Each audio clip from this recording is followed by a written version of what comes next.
Elizabeth, the meal's ready. Thank you so much. I can't wait to dig in. And I heard you've made my favorite cheesecake today. Yes, it's all ready for you. Please help yourself. Thank you again for everything. My name is Elizabeth. I'm 30 years old and have been happily married to my husband Tom for 5 years. We get along well and enjoy each other's company, though we do it in our own unique way. One area where I'm particularly grateful is my relationship with my mother-in-law, Anna. While many people struggle with their in-laws, Anna and I have a good relationship. She lives alone now, as my father-in-law Simon passed away 3 years ago due to an illness. When Simon passed, Tom wanted to move in with Anna, but I felt that would put unnecessary strain on our relationship. Although I liked Anna, I knew that living together could be challenging for both of us. After discussing it with Tom, we decided it would be better to buy a house nearby instead. Tom agreed, and now we make it a point to visit Anna every weekend. She always greets us with a warm smile, and it seems to brighten her day. While our married life is generally smooth, there's one issue that concerns me: Tom's income. Both of us work full-time, but my salary is nearly double his. I work in it and recently received a promotion, which increased my salary even further. I feel that my pay is quite competitive compared to my colleagues. On the other hand, Tom works for a small company with less impressive performance, which results in a lower salary. Although Tom is frugal and doesn't spend much, I worry about our financial situation, especially when thinking about starting a family in the future. Tom works incredibly hard, making it difficult to discuss these concerns with him. To support our family finances better, I'm aiming for further promotions and additional responsibility at work. One evening, after finishing work earlier than usual, I arrived home and unlocked the door. I overheard Tom talking on the phone one evening. I usually avoid eavesdropping, but something about the conversation made me feel uneasy. I tried to be discreet as I listened in. From what I could gather, Tom was saying, "Don't worry, Elizabeth doesn't know.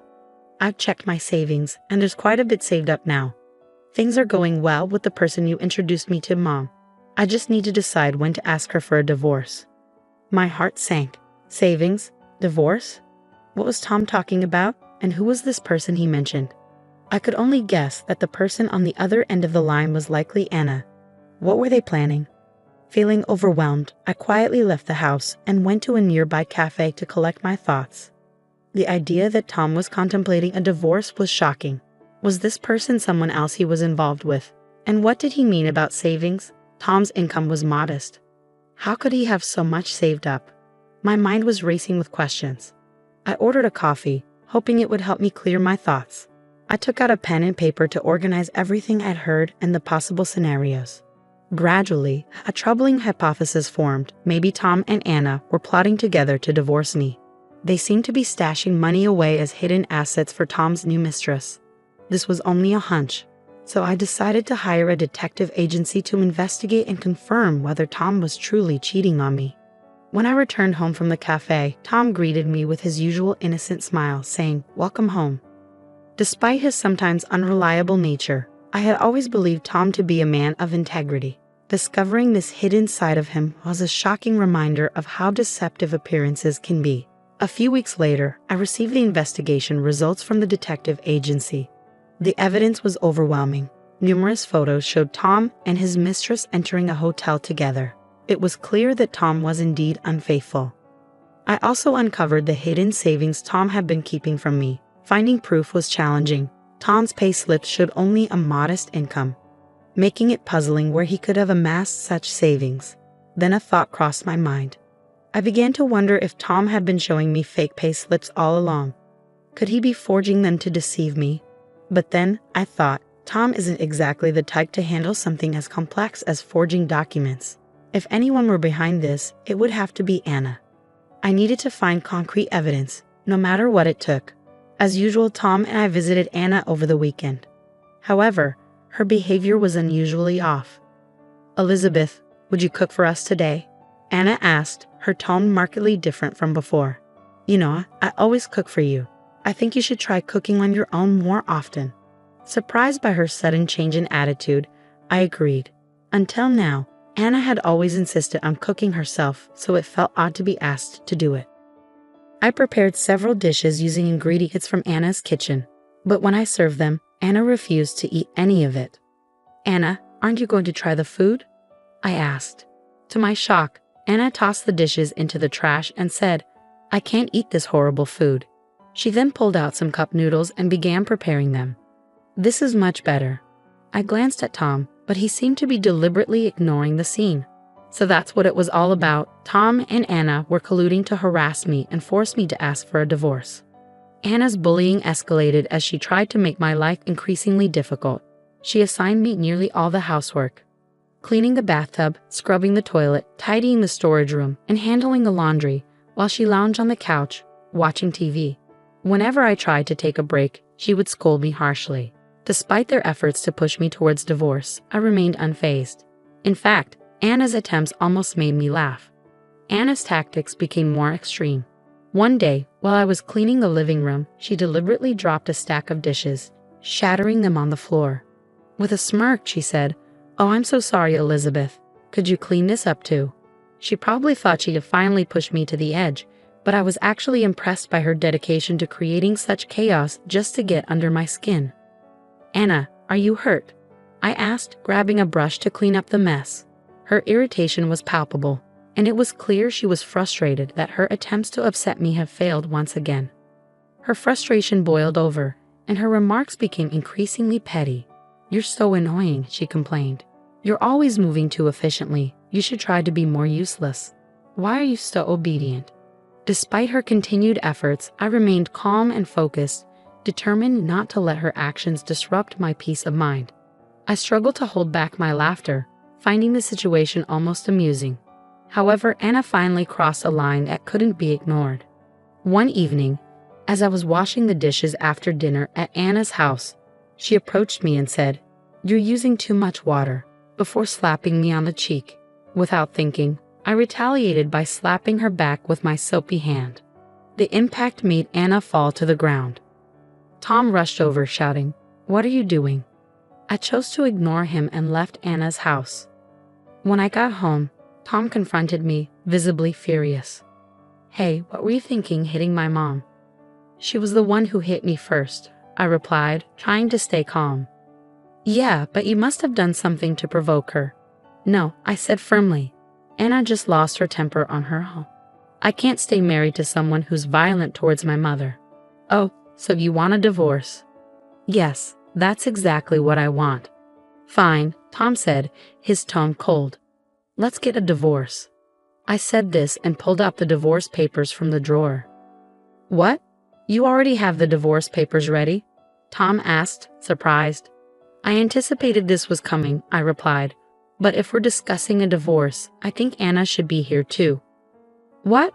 Why?" Tom protested. "Mom has nothing to do with this. The reason for the divorce is that I hit Anna, right?" I said. "If we're going through with this, we should inform her properly." Reluctantly, Tom agreed and called Anna over. A little while later, Anna arrived, glaring at me while holding her red cheeks. Ignoring her look, I continued, "So, you really want a divorce?" "Yes, I'm fine with that," Tom said, as he filled out his portion of the paperwork. He and Anna exchanged satisfied glances. "Well, I guess that's settled then," Tom said with a grin. "Not so fast," I interjected. "We still need to discuss alimony and property division." Tom and Anna stared at me blankly.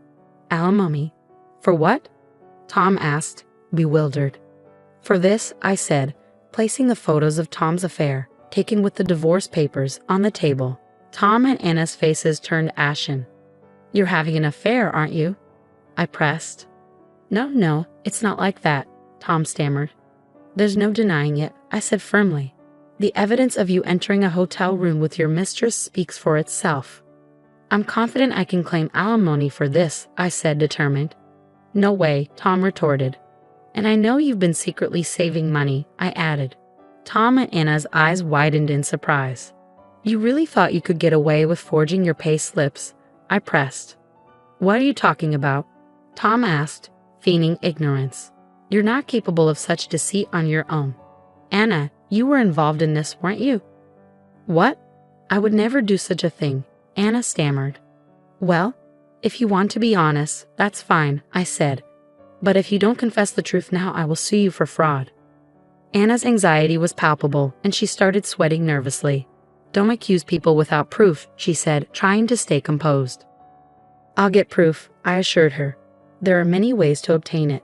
I can request proof of income through the court, and my lawyer will get access to your withholding tax slips. That will confirm everything." Tom's face grew even paler. Finally, I delivered the clincher. "If you continue to hide this, I'll sue you for all the damages. You'll end up paying more than your share of the property. Is that acceptable to you?" Under the pressure, Tom confessed. He admitted that Anna had helped him falsify his pay slips and that he had been saving money in a personal account. When I asked why he had done this, his response was shocking. Tom revealed that he had always felt inferior because of my higher income. He had discussed this with Anna, who had advised him to divorce me because of it. Anna had suggested that Tom should let me cover more of his living expenses while he secretly saved money on the side. The plan was for Tom to accumulate enough savings to eventually divorce me. It seemed Anna had harbored a grudge because I had refused to live with her, and she was determined to bring me down with this scheme. Realizing their deception, I decided there was no reason to show them any kindness. I promptly hired a lawyer and demanded alimony from both Tom and his mistress. I also insisted on disclosing Tom's hidden savings and required a substantial portion of it. Tom agreed to pay me half the value of our house in exchange for my departure. Eventually, Tom depleted his savings, and his mistress, upset about the unexpected alimony payments, abandoned him. As a result of Anna's advice, the mother-son relationship between Tom and Anna deteriorated, and Tom stopped visiting Anna altogether. I also informed their neighbors about the scandal, leading to Anna becoming isolated and viewed negatively by the community. Additionally, I reported Tom's affair to his workplace. Since it's a small company with only a few employees, Tom faced significant embarrassment and was ostracized by his colleagues. Seeing them face the consequences of their actions was truly satisfying. Meanwhile, I embraced my new life as a single woman. I bought a luxurious tower condo and am enjoying the comfort and space. Recently, I also started a new relationship and am looking forward to enjoying my love life. Thank you for watching until the end. Please subscribe to our channel, and I'll see you in the next video.